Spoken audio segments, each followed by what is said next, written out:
100,000 people are dying every year as a result of climate change.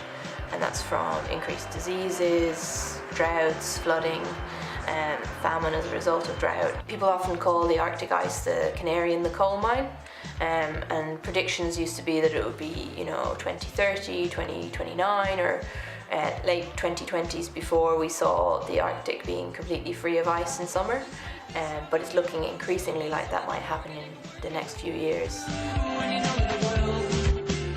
One of the most important impacts, or central impacts, is the impacts in developing countries. The people who have done the least to cause the problem are suffering most as a result of the problem.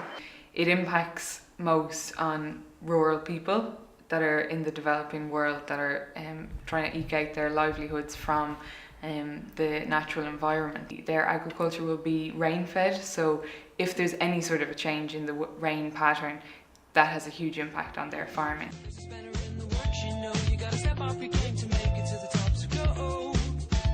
So the government has a proposal for climate legislation at the moment, and good, strong climate legislation would ensure that we're reducing our emissions in a planned way.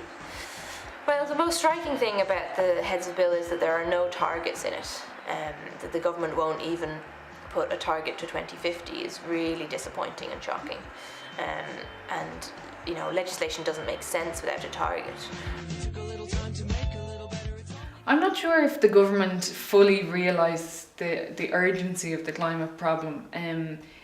There's a lot of lip service paid to the problem, and it's easy to speak about action on climate change. It's much harder to actually do it, and I think the government are proving with this sort of bill that they are not really willing to take it as seriously as we would have hoped. There's nothing really there to drive the policy change and the behavioural change that's needed here in Ireland. It should contain targets. It should contain a pathway to meet those targets. So not just 2050 target, but every 5 years there should be a kind of interim target or a step on the way.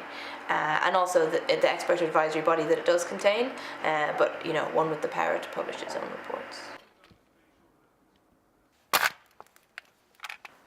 There's lots of things that you can do that will reduce your emissions, travelling by public transport, cycling, walking, eating less meat, definitely flying less, all these kinds of things.